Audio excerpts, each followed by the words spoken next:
Channel को subscribe करिए, bell icon दबाइए, ये वीडियो ज्यादा से ज्यादा लोगों तक पहुंचाइए।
संत कैवल नभपति कुल से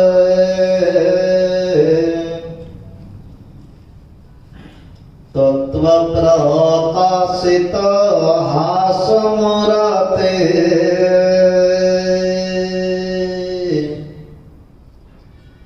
गवन संसार में हवन प्राकृत से चित चोत्र फैलाव सुरते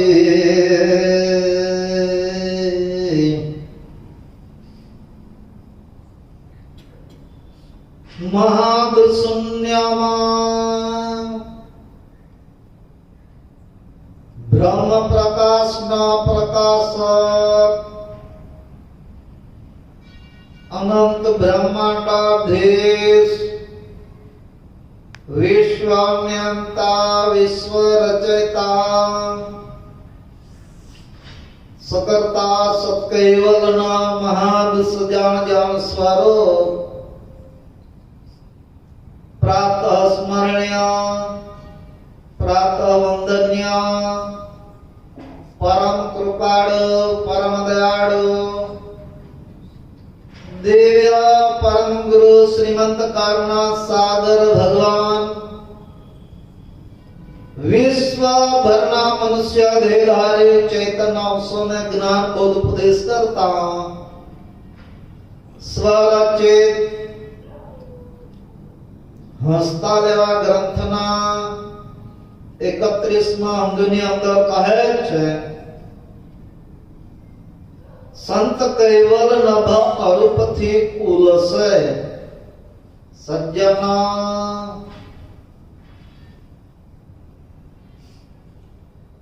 આજે આપણ આ મંદિરના महंत श्री शांतिदास बापजी ने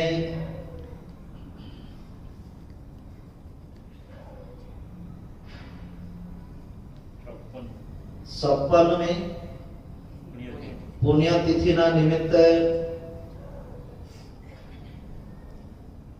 आपण सर्व અહીં कथा सत्संगना रूपમાં ભેગા થયા છે પરમ કૃપાળુ અહીં આપણને કે એક સંતનું સ્વરૂપ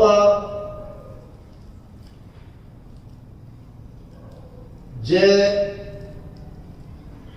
પરમ કલ્યાણકારી छे ए संतना स्वरूप ने आपने ओळखाવાનો प्रयत्न करे छे અહીં ચોપાઈની અંદર કહે છે કે કૈવલ નભ અરૂપથી ઉલસે તત્વ પ્રકાશિત હાસ મૂર્તિ અહીં જે સંતની વ્યાખ્યા परम कृपाळु एमना ज पोतानो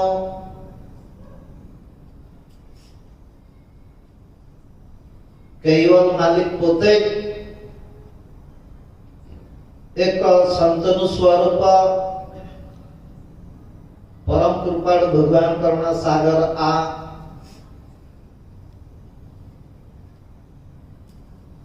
14 लोकने चेतावा माटे देह पण मोतो धारण कर्यो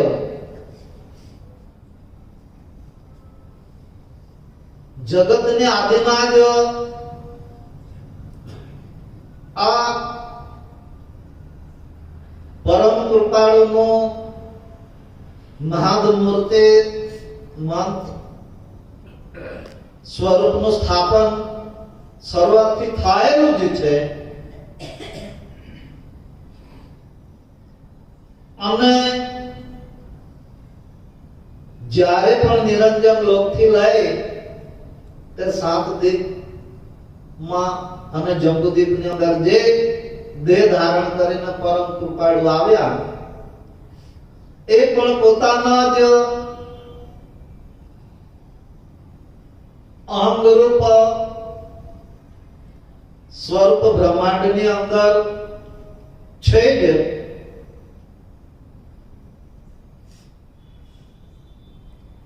અને એ અહંગરૂપ શરીર દ્વારા જ અનંત બ્રહ્માંડને પોષણ મળે છે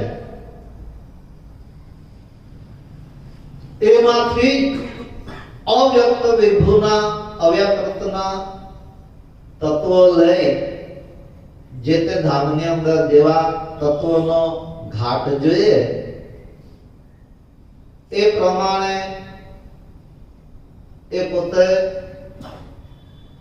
દેહ ધારણ કરે છે તો સજ્જનો કૈવલ પરમ કૃપાળુએ આપણો સિદ્ધાંત સકળતા સિદ્ધાંત જે છે એ રૂપ અરૂપથી પર છે.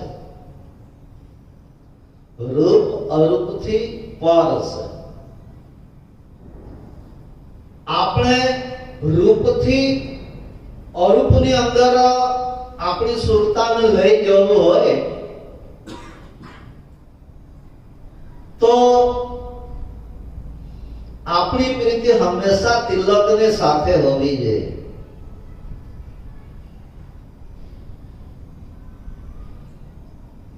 ભાવ તિલક ઉર ધરે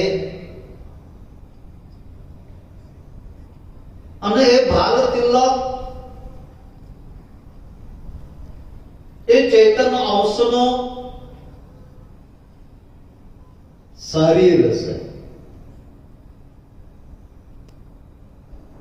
ચૈતન્ય અંશ એક જગ્યાએ છોટા કવિએ ગાયું છે, સન્મુખ દરિયો સભર ભર્યો. તો આ સન્મુખ દરિયો છે, તો સન્મુખ આપણને આપણા મુખની જાણ આપણને હોવી જોઈએ. શું ચૈતન્ય અંશનું મુખ કયું?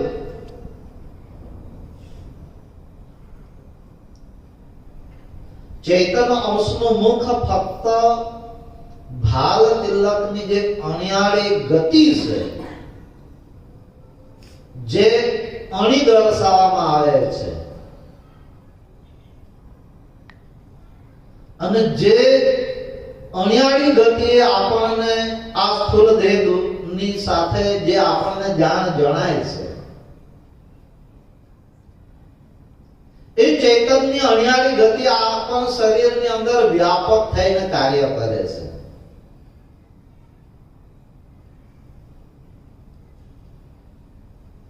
નાનદાસ બાપજી કક્કાની અંદર કહે છે કે પ્રથમ વંદુ ગુરુ પદ રજ.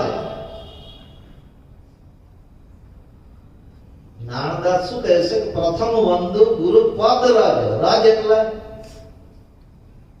આપણે સાદી ભાષામાં એને ધૂલ તરીકે એનો ઉલ્લેખ કરીએ કે પગની રજ ધૂલ. તો આપણા શરીરને એવું શું પ્રમાણ છે કે જેને ધૂળની ઉપમા આપી શકાય, જેનો નાનદાસ બાપજી એમ કહે છે કે પ્રથમ વંદુ ગુરુ પદ રજ.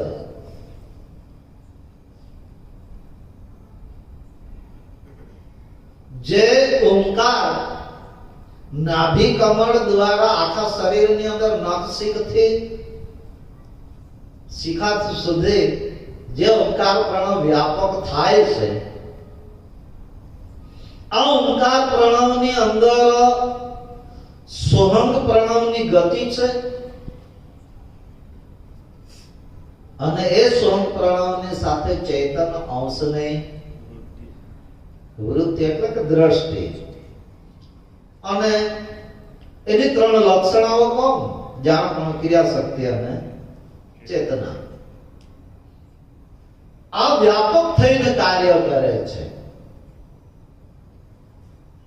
તો આ રોમ રોમ રજ રજ ગતિ મતિ મનોહર મન, આ ગતિને જ્યારે અનુભવ કરતું થાય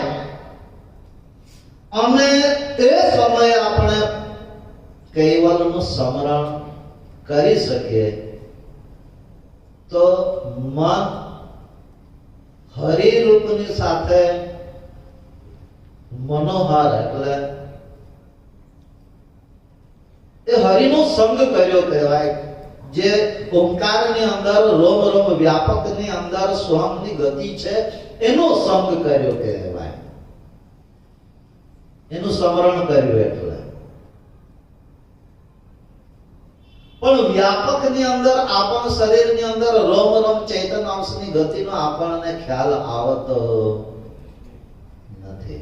સ્થૂળ દેહથી ઉપરાંત કેમ થઈ શકે?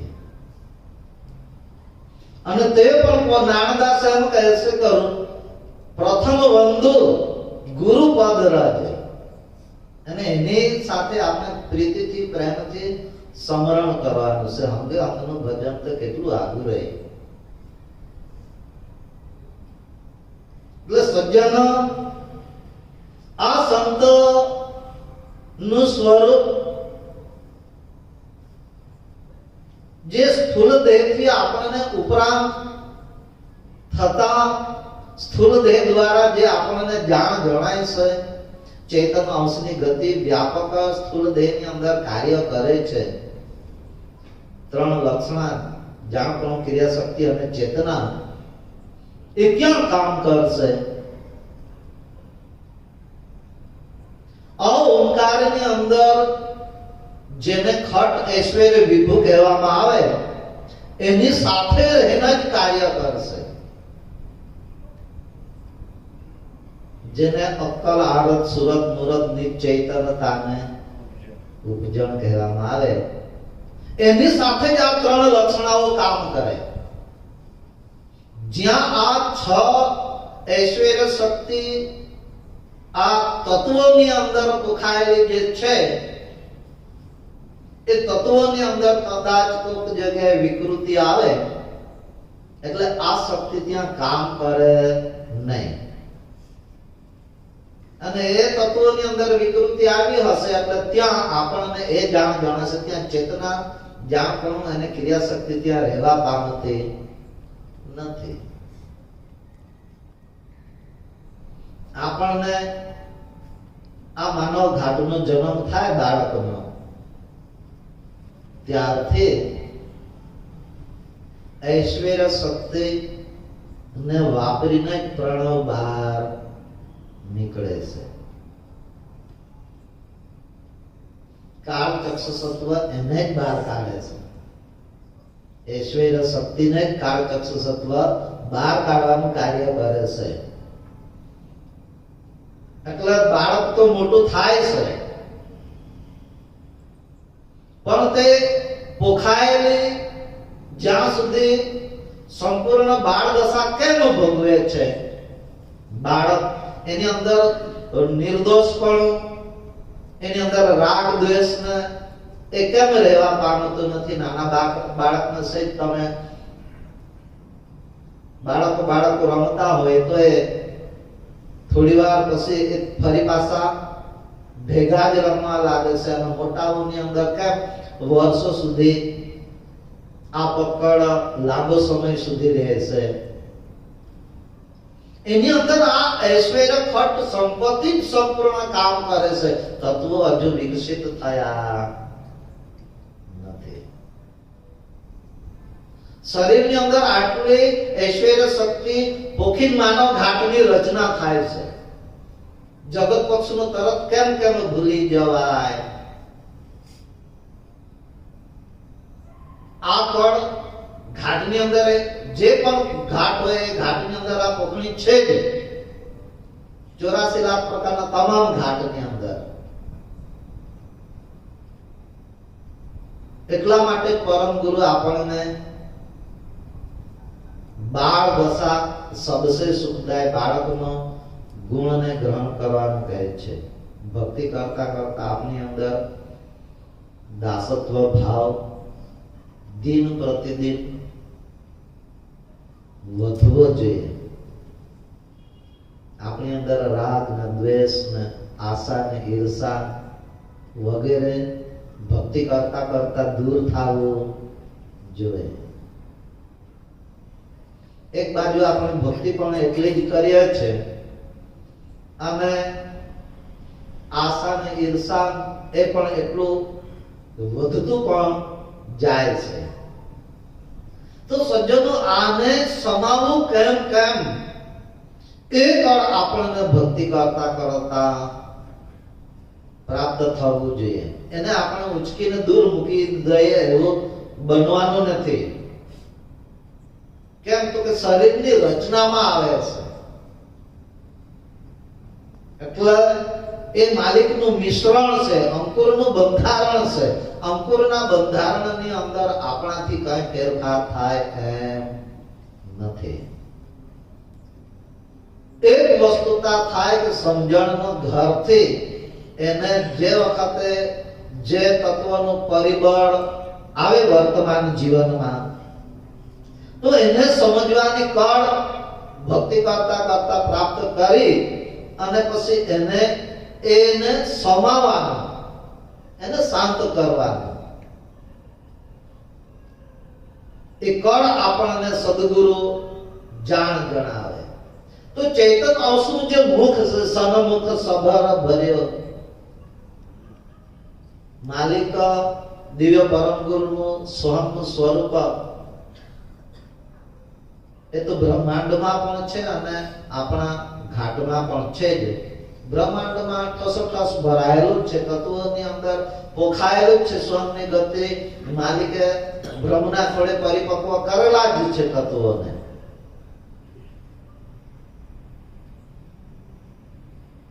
એટલે એ જે અરૂપમાં છે, એ અરૂપની અંદર દ્રષ્ટિ આપણી ત્યારે જશે કે જ્યાં સુધી આ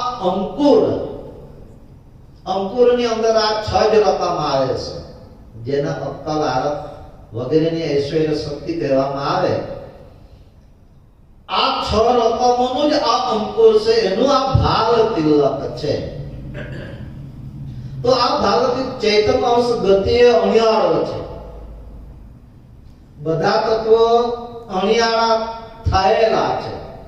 બ્રહ્મના ખોળે પરિપક્વ થયા એટલે જ્યાં સુધી આ અણિયાળી ગતિ સંપૂર્ણ તત્વોની અંદર પોખરી ના થાય ત્યાં સુધી એને પરિપક્વ થયેલા કહેવાતા નથી.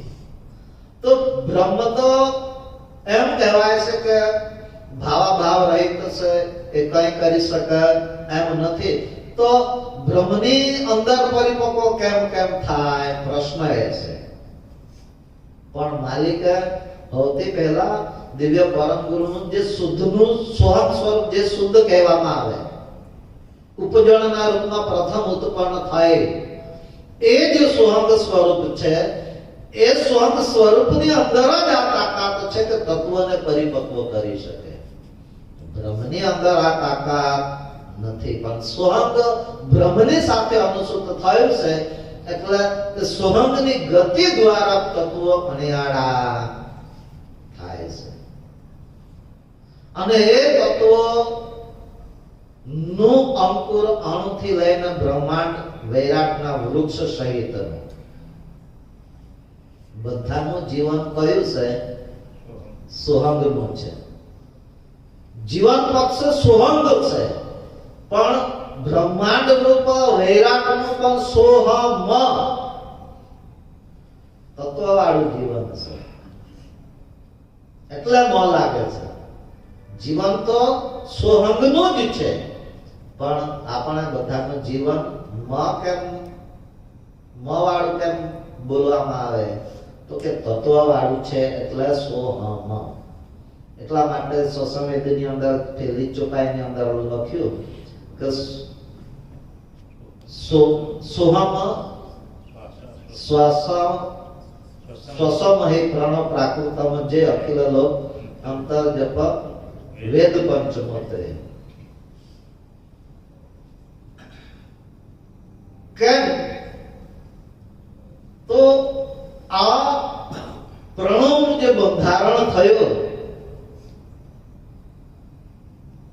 એ પ્રણવ બ્રહ્મની સજાતીના છે. જીવન બ્રહ્મની સાથે અનુસૂત થયું અને તે બ્રહ્મની સજાતીનો પ્રણવની સાથે આપણને જીવન આપવામાં આપણું જ નથી, વૈરાટ સહિતનું બધાનું જીવન આ સોહમ મનનું છે. જ્યારે આ સોહમ થકી ઈચ્છા વૃત્તિ જ્યારે બ્રહ્મના ખોળે પરિપક્વના હેતુથી મૂકી એટલે એનું નામ થઈ ગયું બ્રહ્મનો ક્ષેત્ર. અને આ બ્રહ્મના ક્ષેત્રની અંદર વૈરાટના વૃક્ષનો અંકુર માલિકે ક્રિયાવૃત્તિ દ્વારા એનો અંકુર માલિકે રોપ્યું છે અને એ પણ અરૂપમાં છે. એ જે અંકુર પ્રથમ ઉત્પન્ન કર્યું એ પણ ભાલ તિલકના અણી અગ્રહે એ બ્રહ્મના ખોળે એ અંકુરનો ઉદય થાય. એ અરૂપમાં છે અને રૂપવાળું જગત તે નિરંજન લોકથી તે આતાલ લોક સુધી એને રૂપવાળું, જેને સંપૂર્ણ નામ, રૂપ અને ગુણ આ ત્રણ સંજ્ઞા લાગે. જ્યારે વૈરાટના વૃક્ષને આ ત્રણ સંજ્ઞા લાગતી નથી. વૈરાટના વૃક્ષની સચ્ચિદાનંદની શાખા છે. એ સચ્ચિદાનંદની શાખા સુધી ફક્ત નામનું આરોપણ છે. એ સચ્ચિદાનંદને નામની સંજ્ઞા લાગે છે, પણ નામ, રૂપ, ગુણ અને પદાર્થ આ ત્રણની સંજ્ઞા શાખાને પણ લાગતી. શાખાને નથી લાગતી તો આખા વૈરાટના વૃક્ષને કેમ લાગે? અને એક જે બ્રહ્માંડ છે તે નિરંજન લોકથી તે પાતાળની અંદર આતાલ લોક છે ત્યાં સુધીનું એક બ્રહ્માંડ છે. તો આવા તો અનંત બ્રહ્માંડ આ વૈરાટના ખોળે છે. અને આવા અનંત બ્રહ્માંડને પોતાના નયન કટાક્ષથી નચાવે આ વિજ્ઞાન સતત મણિદીપની અંદર પરમ ગુરુએ ઉલ્લેખ કર્યો છે કે તે માયાનો સંગ ભંગ કરવાને કોણ સુરા દેવ દાનવ માનવ સબકીને. એ આદ્ય શક્તિ એટલી શક્તિશાળી છે કે અનંત બ્રહ્માંડને જેમ આપણે નાના બાળકોને ઉંચકીને રમાડીએ છે, આમ કરીને અધર ઉંચકી લે અને ફરી નીચે આવે એટલે આપણે હાથની અંદર ઝાલી લઈએ. બાળકને ખુશ થાય, આનંદ થાય. બાળક ખુશ થતા જોઈને આપણે વધારે એને રમાડવાનો પ્રયત્ન કરીએ. એમ આ અનંત બ્રહ્માંડને પોતાના નયન કટાક્ષથી નચાવે છે. આટલી પ્રબળ શક્તિ છે આદ. એને આદિ શક્તિ કહેવામાં આવે છે. અને જગતના લોકો કોને કહે છે? જે નવ દુર્ગાઓ થાય એ નવ દુર્ગાઓને આદ્ય શક્તિની ઉપમા આપીને ખબર જ નથી કે આદ્ય શક્તિ આખર કહેવાય કોને. એમ કૈવલ એ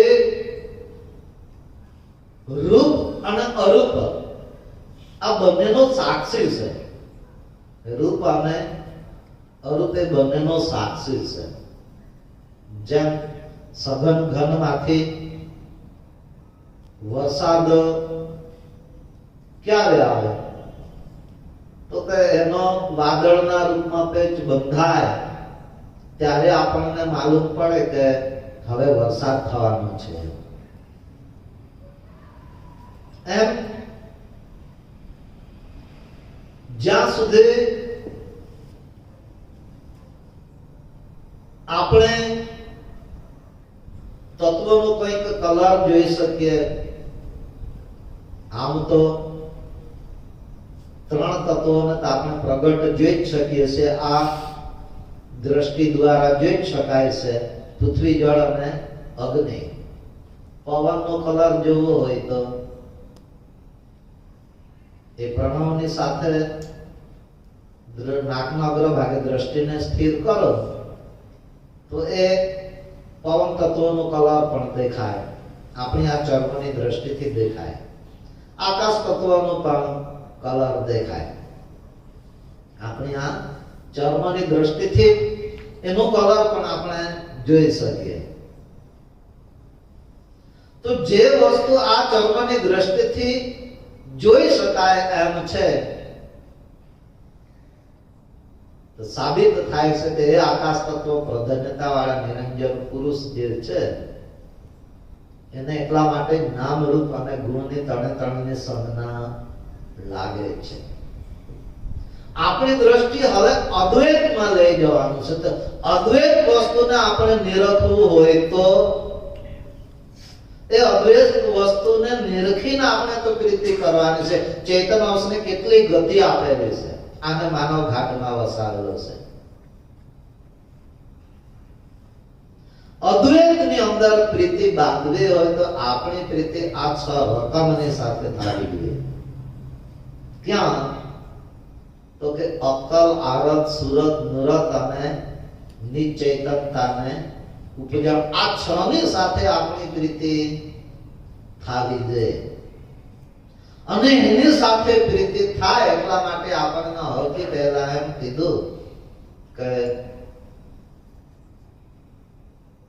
દરેક ભગવતી જનોએ લલાટે તિલક ધારણ કરવું, અને તિલક ધારણ કરતી વખતે એવું મનમાં ખુદને થવું જોઈએ કે ગતિએ હું અણિયાળો છું. એનું દરરોજ પોતાનું સ્મરણ પણ થાય અને દરરોજ આ સંબંધી એની જાણ તાજી થયા કરે. એટલે પરમ ગુરુએ પ્રભાત પદની અંદર કીધું છે કે સહસ્ત્ર જન્મની શીખ જેને હશે જો. તો આ શિખામણ આપણે દરરોજ પોતે જ ધારણ કરવાનું કહેવાય. આ શિખામણ જેમ જેમ ભેગી થતી જશે તેમ તેમ પછી આપણે પરમ ગુરુના જ્ઞાનના અધિકારી બનાય. અને એ અધિકારી બનીએ ત્યારે તો રોમ રોમ રજ રજ ગતિ આપણને માલિકે કેમ કેમ આપ્યું છે. વસ્તુરૂપ મુદ્દો આપણા ઘટમાં કેમ કેમ આપણે સમજી શકીએ. ઘટમાં ના સમજાય ત્યાં સુધી આપણે બ્રહ્માંડની અંદર, વૈરાટની અંદર કેમ કેમ નિરખી શકીએ. સન્મુખ તો છે પણ આપણને આપણા જ મુખની ખબર ના હોય તો માલિકના મુખની કેમ કેમ આપણે સન્મુખ રહી શકીએ. એનું સ્વરૂપ બ્રહ્માંડની અંદર ગતિ તો છે જ. એમ આપણને સ્વ અનુભવમાં પોતાને અનુભવે કરીને એ ચેતન અંશના મુખને આપણે અનુભવવાનો છે કે ગતિ રોમ રોમ મનોહર જ્ઞાન કેમ કેમ રહેલું છે. આપણે શબ્દ દ્વારા તો જાણ્યું પણ વસ્તુરૂપ મુદ્દો તો શબ્દને પાર છે. એટલે કહેવામાં આવ્યું કે પરાની પાર, વાણીથી પર છે. જ્યાં સુધી આ અનુભવ પ્રણવને સાથે મંદ, પહેલા તો નાશવંત પ્રણવની સાથે કંઈક મહેનત કરીએ. નાશવંતની માંથી પછી શાશ્વત પ્રણવની સાથે આપણને પ્રીતિ. પણ શરૂઆત તો નાશવંત પ્રણવની સાથે થાય, આ લેવાતા મુકાતા પ્રણવની સાથે. એમાંથી પછી ઉપલો પ્રણવની આપણને ગમ પડે, આમાંથી જ એમાં પણ જવાય.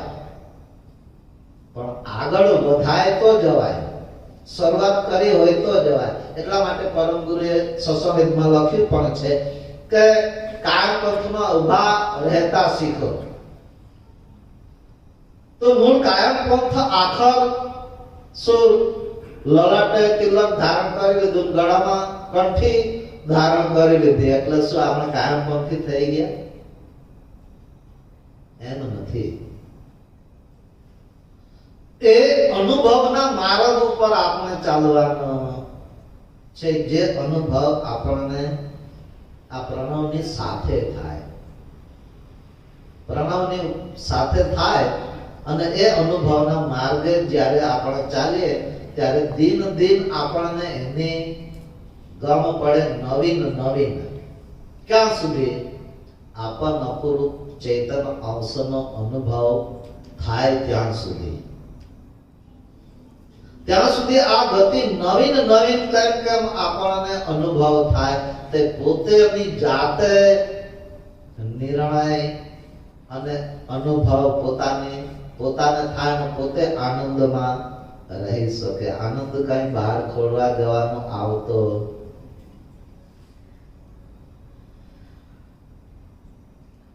આપણ સરને હવે તિલકનો સાથે પ્રીતિ કરવાનું એમ કીધું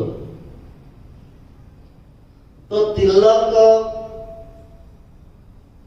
બે કલર છે, સફેદ અને લાલ. સસંવેદમાં પણ લખ્યું છે હરો રક્ત અને શ્વેત. એમ આ તો જગતના ઉત્પત્તિની અંદર માલિકે આ તિલક अब आवत व्यवहाરના કાયમ પંથ હમાર એ ન્યાય આ બે કલર તો છે જ. તો શું આપણે આ કલરને જે ઉર્મા ધારણ કરવાનું હશે? ચેતન સુરતાની અંદર આકૃતિ રહેશે. સુરતામાં આધાર આકૃતિનો છે. કેમ? તો કે અનંત જન્મથી આ સુરતા આકૃતિમાં પ્રીતિ રાખીને રહેલી છે. એટલે સુરતાના આકારની આધારની જરૂર પડશે તો તિલકના આકારની અંદર કંઈક કલર પણ આપણે નક્કી. નાસિકાના અગ્રભાગે દ્રષ્ટિને સ્થિર કરો તો એ તિલકનો કલર તો કે પ્રણવની અંદર જે તત્વ ચાલતો હોય એ તત્વનો કલર તો દેખાશે જ, પણ એ તો તત્વનો થાય. ત્યારે ચેતન અંશનું જે શરીર કહેવામાં આવ્યું તિલકનો, તો તેનો કયો કલર? તો આ પાંચ તત્વના પ્રાધાન્યતા વાળો પાંચે તત્વનો કલર એમાં આવતો. માનો કે નાસિકાના અગ્રભાગે દ્રષ્ટિને સ્થિર કરો તો કલરને જોઈ શકાય, જે તત્વ ચાલતું હોય તે. પણ આ ભ્રુકુટીથી ઉપરના ભાગમાં દ્રષ્ટિને ઉલટાવીને ત્યાં દ્રષ્ટિને સ્થિર કરો તો ત્યાં ક્યાં તત્વનો કલર દેખાવાનો છે?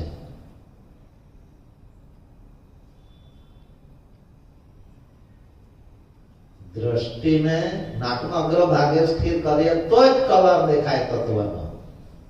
પણ ઉપરના ભાગની અંદર જ્યાં આપણે કપાળે લલાટે તિલક ધારણ કરીએ છીએ એ બાજુ આપણે દ્રષ્ટિને ઉલટાવીને દ્રષ્ટિને સ્થિર કરો અને જે અણિયાળો આકાર બંધાય એ અણિયાળા આકારની સાથે આપણે સુરતાની અંદર રાખવાનો છે. એ આપણી સુરતામાં રાખવાનું છે. તો એ તો કોઈ તત્વના કલર જેવું છે નહીં. અને એની સાથે જ્યારે પ્રીતિ બંધાતા આપણને અરૂપમાં લઈ જવાની આ ગતિ આપણને માર્ગ મળશે. તો સંત કૈવલ નભ અરૂપથી ઉડશે તત્વ પ્રકાશિત હાસ મૂર્તિ ગવન સંસાર में हवन प्राकृत से चित चौतरफ फैलाव सुरती. चित जैसे એ મહાકારણ દેહની પ્રધાન્યતા વાળી આદ્ય શક્તિનો દરરોજ સુવૃત્તિ અને કુવૃત્તિ દ્વારા આ ચિત્તના ઘરથી જ આપણનો વહીવટ જગત પક્ષે ચાલે છે. નિંદ્રામાંથી જેવા જાગ્યા એટલે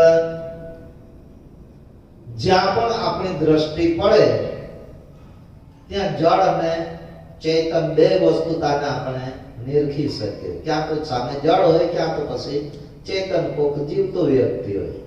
આ બેને જ આપણે ખુદને નિરખે તો એ પોતે તો સજીવ જ છે ને.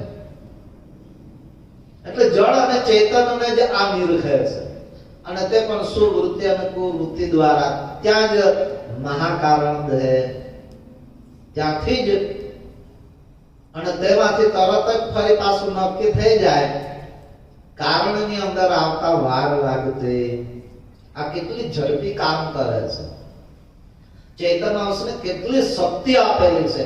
એનો એક મિનિટ કે પલકનું પણ માપ નાનામાં નાનું માપ આપણે નક્કી કરીએ તો તે પણ આપણે નક્કી કરેલું કહેવાય, પણ ચેતન અંશ આપણે દેહ થકી નક્કી કર્યું કહેવાય. પણ ચેતન અંશની ગતિનો વેગ એટલો તીવ્ર છે કે એ આપણી આ સ્થૂલ દેહથી એની ગતિનું માપ નીકળે એમ નથી. સ્થૂલ દેહથી એની ગતિનો વેગ નીકળે એમ નથી. આપણને એની જ જાણ આવતી નથી કે એ ચિત્તના ઘરમાંથી કારણની અંદર અને કારણમાંથી સૂક્ષ્મમાં અને સૂક્ષ્મમાં માંથી સ્થૂલ દેહ દ્વારા કઈ રીતે એનું વર્તન પરિવર્તન પામીને સ્થૂલ દેહમાં આવી જાય છે એનું ખ્યાલ જ આપણને આવતો નથી, અને સીધો વહીવટ આપણે સ્થૂળ દેહ દ્વારા જ કરીએ છીએ. એટલે સજ્જનો, આ સંબંધી જ્યાં સુધી આપણને એની કળ એને સમજવા માટેની આપણે એવો ભાવના ધારણ કરીએ તો મૂળ બધું જે થાય છે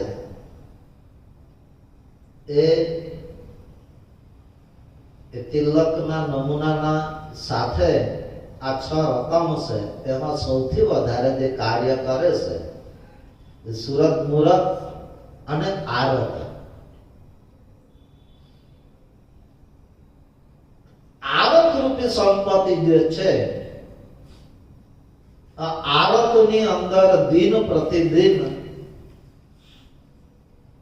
ભૌતિક આપણે પ્રણવ કલ્પતરુની અંદર આરત માટે એમાં લખાવ્યું છે કે અનંત ભાવ ધારણ કરી શકાય.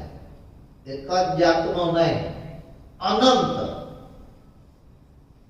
કેટલા તે પણ નક્કી નહીં કરી શકાય એવા અનંત ભાવ આ આરતમાંથી ઉત્પન્ન થાય છે. તો આ માલિક સંબંધી અરૂપની અંદર પ્રીતિ આપણને કેમ ના થાય? પણ તે પક્ષે આપણને મનને એ બાજુ ગમન કરાવવા માટે આ જાગ્રતની અંદર મન પ્રાધાન્યતા વાળું છે, એટલે મનને એ બાજુ વાળવાનો પ્રયત્ન આપણે કરવો પડે. તો ગવન સંસાર में हवन प्राकृत से પ્રકૃત છે. આ સંસારની અંદર આપણને માનવ ઘાટની અંદર અત્યારે તો વિદ્યાવાન જ્યાં સુધી આપણું જીવન માલિક આપે ત્યાં સુધી આપણે રહેવાના જ છે.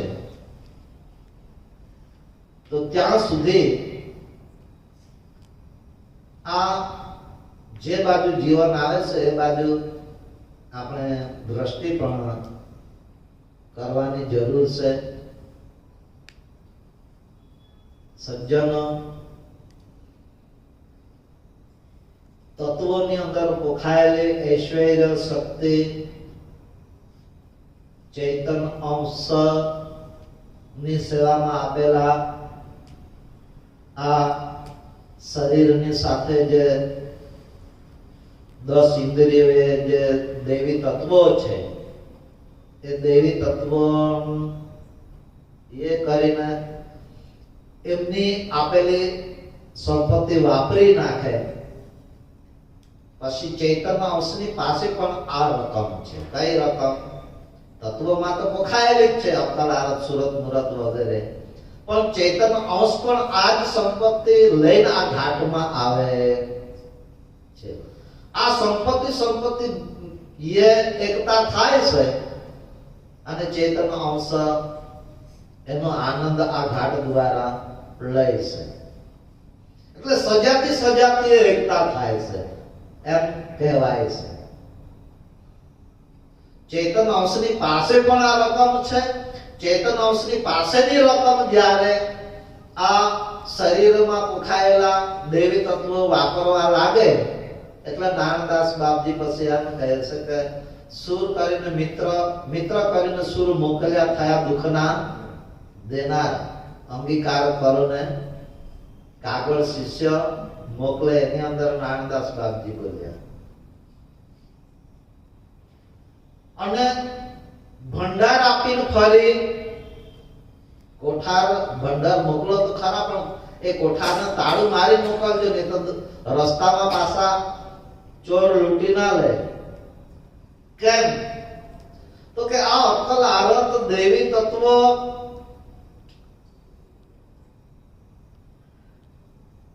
ના ભંડાર નાનદાસ એમ કહે છે કે હું હવે તમારી પાસે ત્યારે જ આવી શકું કે તમે મને ફરી ભંડાર આપો. તો કહેવાનો મતલબ કે આ ઐશ્વર્ય વિભુ બાળકનો જન્મ થાય ત્યારથી જ આપણે વાપરીએ છીએ.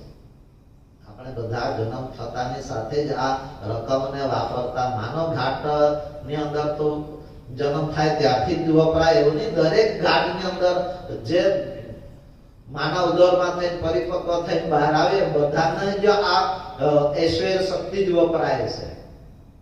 એટલે જ આપણું શરીર નબળું પડે છે. એમાં સૃષ્ટિ ધર્મની ક્રિયાની અંદર સૌથી વધારે વપરાય. કેમ કે એમાં પ્રણવની હાનિ પણ વધારે છે. એ વાત તો આપણે અદ્વૈત અદ્વૈત નરેશ ચિંતામણી ગ્રંથની અંદર કરેલી જ છે. કહેવાનો મતલબ કે આ ઐશ્વર્ય શક્તિ અનંત યુગોથી આપણે વાપરતા આવેલા છે, તો એ હજુ ખૂટી જતી કેટલી આપી હશે માલિકે. જગત રચાયું ત્યારથી આપણને આપેલા આ સંપત્તિ આપીને મોકલેલા છે. કેટલી હશે? અખૂટ સંપત્તિ છે, ખૂટતી જ નથી. પણ શું થાય કે ઓછી તો થાય પણ સદંતર ખૂટી જતી. હવે એની અંદર ફરી ઉમેરો કરવો હોય તો તે સંબંધી આ માનવ ઘાટ દ્વારા પ્રણવની સાથે મંથન કરીએ અને એની અંદર પણ ભાવ ભરાવો જોઈએ. અને આ અક્કલ આરત સુરત મુરતને માલિક દિવ્ય પરમ ગુરુના શરણમાં અર્પણ કરવાનો જો ભાવ ધારણ કરીએ તો એની અંદર ફરી ઉમેરો થાય. આ ગતિની અંદર ઉમેરો થાય. તો એનો ઉમેરો થાય તો એનું એક અંકુર બાંધવાનું છે. આપણને એની ગમ આવવી જોઈએ. એનો આપણને ખ્યાલ આવવો જોઈએ કે એનો અંકુર આપણે કેમ કેમ બાંધી શકીએ. તો અનુભવનો વૃક્ષનો ઉદય થાય. શાનો ઉદય થાય? એ આરત રૂપી પાત્રતા ની અંદર એ અનુભવના વૃક્ષનો ઉદય થાય. અને એ વૃક્ષનો ઉદય થાય તો એની અંદર પછી ફૂલ અને ફળ આવે તો એ ફળને પણ પાછું પોષણ આપવાનું. એ ફળ પરિપક્વ થાય તો એનું પાન પાછું આપણે કરણ બીજો એમાં કરી શકે. એ ફળનું પાન આપણે જાતે જ કરણ સંતો આનંદ લઈ શકે. એ ફળને આરોગીને ત્યારે આપણે સંત દશા બધાની જ આવે. એ આપણી સંત દશા કહેવાય. ભલે પછી ભક્તો હોય કે પછી અમારા જેવા ભેગ તારી, પણ અનુભવના વૃક્ષને પરિપક્વ કરવાની કળ આપણી પાસે આવે અને એ ફળ બેસે ને એને આપણે પરિપક્વ કરીએ ને એનો આરોગ્ય એને આપણે આરોગ્ય અને એનો પછી જે આનંદ આવે એ અલૌકિક છે.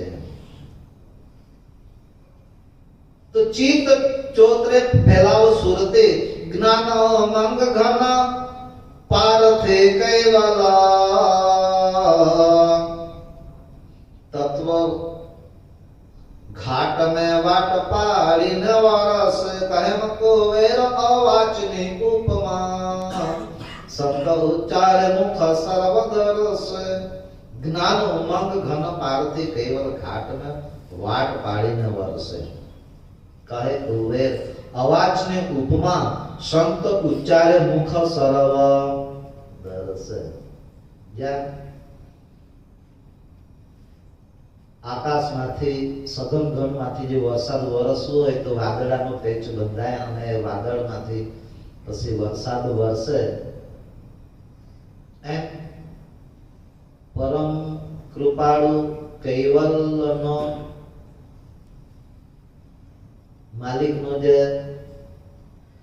જ્ઞાન ઉપદેશ છે એ સંતના મુખ દ્વારા એનો ઉચ્ચાર કરી અને એ પરમ કૃપાળુએ એવું કીધું છે કે મહા અનુભવ ગુઢ જ્ઞાન મારા. તો એ મહા અનુભવ શુદ્ધ જ્ઞાનને આપણે જ્યારે સમજીએ તો સાંભળતાની સાથે શાંતિ કરે. મહાન તપસ્વી રઘુરામજી જ્યારે ત્રિકમના વિહારીદાસને એ લોકોએ જણાવ્યું કે સારસાની અંદર એક પુરુષ છે, તમે એમની પાસે જઈને તમારો પ્રશ્ન તમે જણાવો તો તમે જે જાણવા માંગો છો તે તમને એમની પાસેથી મળશે. તો ડાકોરના મહંતોએ જણાવ્યું અને તપસ્વી આવ્યા. તપસ્વીને તો સત્ય જાણવા માટેની તાલાવેલી હતી એટલે એ લોકો આવ્યા અને પરમ કૃપાળુના સ્વમુખે વચનો સાંભળતાની સાથે જ એમના પ્રશ્નનો ઉત્તર પણ મળી ગયો. પોતાને શાંતિ થઈ ગઈ. સજ્જનો આપણે બધા કમનસીબ કહેવાય કે જે વખતે તપસ્વી જેવા પુરુષ વિદ્યમાન હતા, દિવ્ય પરમ ગુરુ જેવા પરમ પુરુષ માનવ દેખાવડું પાત્ર કરીને જે વખતે વિદ્યમાન હતા તે વખતે આપણને એ કમનસીબી હશે કે આપણને કરેલા કર્મો તે વખતે માનવના ઘાટમાં તે વખતે આપણે હોઈશું કે કેમ તે પણ એક પ્રશ્ન હશે. અને તે વખતે કદાચ હોઈએ તો એ આપણે જ્ઞાનના એવા અધિકારી નહીં બન્યા હશે કે એ તપસ્વીના વચનોને સમજી શકીએ, પરમ કૃપાળુના વચનોને સમજી શકીએ. પણ હવે આપણે અરૂપની સાથે પ્રીતિ બાંધવાનો સમય આવ્યો. કેમ? પરમ ગુરુએ લખ્યું છે કે કાય વિના કારજ કીટ કરું જીનું નિજ સાથ પૂરે છે એમ.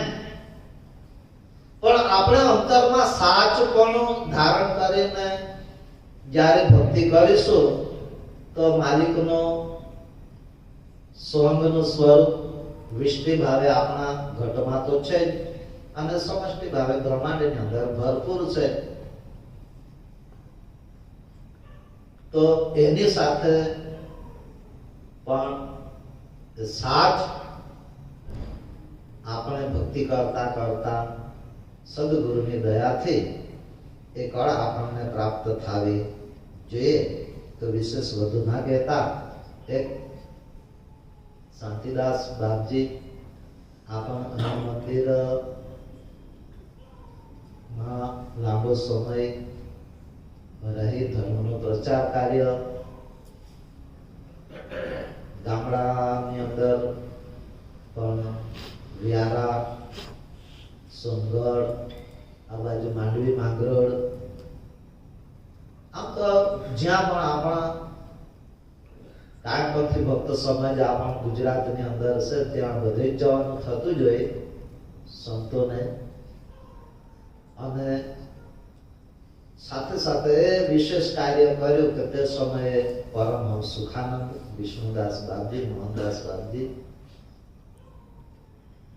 એમની તે સમયના સંતો પણ એવા પ્રખર હતા કે પરમ કૃપાળુ ભગવાન કરુણા સાગરના હસ્તલેખિત ગ્રંથોને સરળતાથી કેમ ભક્તજનોને વાંચવામાં સરળ પડે, સમજવામાં સરળ પડે, એ લોકોની કેવી દિવ્ય દ્રષ્ટિ હશે ભક્તો પ્રત્યે, કેવી અગાઉ સૂજ પરમ ગુરુના જ્ઞાનથી આવી હશે કે ભવિષ્યમાં આવનાર ભક્તજનો ને માટે આપણે આ રીતે ગ્રંથ તૈયાર કરીએ તો સારું રહેશે.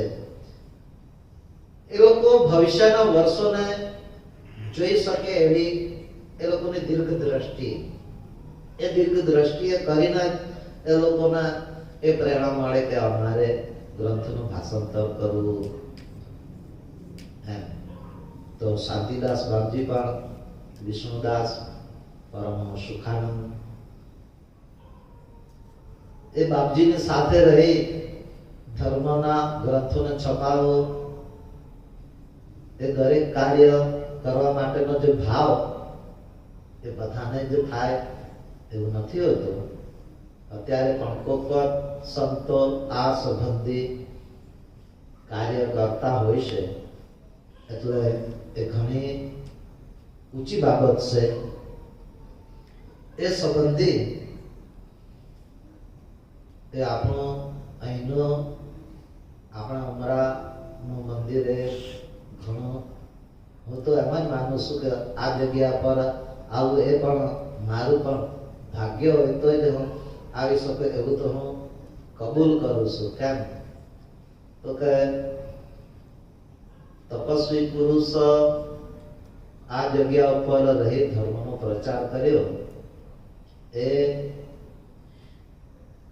સાધારણ નથી.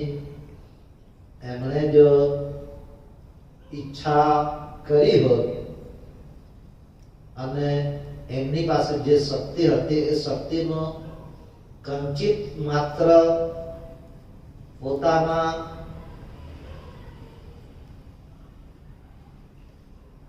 પ્રચાર માટે ઉપયોગ કર્યો હોત તો આજે આખા વિશ્વના વ્યક્તિઓને અહીંયા ભેગા કરી શકે એટલી શક્તિ એમની પાસે હતી. અહીંના આપણા ભારત દેશના જ નહીં પણ આખા વિશ્વના લોકો અહીં આવી શકે એટલી શક્તિ હતી. એમની પાસે જે 5 મુદ્રા એમણે સિદ્ધ કરેલી, એ 5 મુદ્રામાંથી એક જ મુદ્રાનો કંઈક વિશેષ પણ એમણે, કેમ તો કે જે જ્ઞાનને સમજીને આવે એ જ્ઞાનનું મહત્વ આપ્યું, પણ પોતે આખા વિશ્વમાં ખ્યાતિ પામે અને વિશ્વના લોકો એ પરચાને જ મહત્વ આપી સમજીને અહીંયા આવે એવો એમનો ખુદનો આશય નહોતો. પણ જે અધિકારી બનશે એ આવે. સજ્જનો આવા સમર્થ પુરુષોની જગ્યા પર આવવું એ પણ એક ભાગ્યની વાત છે. એટલે તમે બધા નસીબદાર તો છો જ, તો સાથે સાથે પરમ કૃપાળુ ભગવાન કરુણા સાગર પણ અહીંયા આવેલા જ છે અને તપસ્વીની મુલાકાત લીધેલી જ છે. તે સમયના ભક્તજનોને મળ્યા જ છે. તો એમની પણ રજ અહીં નાનદાસ બાપજી એમ કહે છે કે પ્રથમ વંદુ ગુરુપદ રજ. તો એ રજ એ આપણ રોમ રોમ વ્યાપક, આપણ ઘટની સાથે જે ગતિ વ્યાપક છે એ ગતિને જ્યારે આપણે અનુભવ કરતા શીખીશું તો તપસ્વીની પાસે કેટલી અખૂટ સંપત્તિ હતી, ભગવાન કરુણા સાગરની પાસે કેવી અખૂટ સંપત્તિ હશે. એમની પાસે પોતાનું સ્વરૂપ જ આખું એમનું છે જે અખૂટ સંપત્તિથી ભરપૂર છે અને એ અખૂટ સંપત્તિના પોતાના સ્વરૂપમાંથી જ અનંત ઘાટોને એ પોતે જીવન પોષણ આપે છે. એટલે વિશેષ વધુ ના કહેતા પરમ કૃપાળુ ભગવાન કરુણા સાગર આપણને ભાવ તિલકની સાથે અહર્નિશ પ્રીતિ દિન પ્રતિદિન વધતી રહે અને અરૂપની અંદર પ્રીતિ બંધાય. પરમ કૃપાળુનું સદગુરુનું મહાદ મૂર્તિનું સ્વરૂપને નિરખવાની કળા આવે, માલિકને નિરખવાની ગતિ આપણને આપે અને એ ગતિની અંદર આપણે રહી પ્રભુનું સ્મરણ કરી શકીએ એવા જ ભાવ સાથે હું વિરમું છું. શ્રીમદ કરુણા સાગર ભગવાન शक्रत स्वराज करुणेश के व्रता की जय। कृष्ण स्वामी महाराज की जय। नंद करुणा सागर भगवान की जय। सागर महाराज की जय। महंत तपस्वी रघुराम महाराज की जय। रामहंस सुखानंद जी महाराज की जय। विष्णुदास जी महाराज की जय। शास्त्रीदास जी महाराज की जय। करदास जी महाराज की जय। जगदास जी महाराज की जय। जगदीशदास जी महाराज की सर्व संतन की जय। सर्वदेवन की जय। केवल धाम की जय। शास्त्रापुरी की जय। आर्यन पंथ की जय। ज्ञान संप्रदाय की जय। भारत की जय। प्रसंगे जय। जगावस्थान जय। तपणाति समय का साधैव साधे।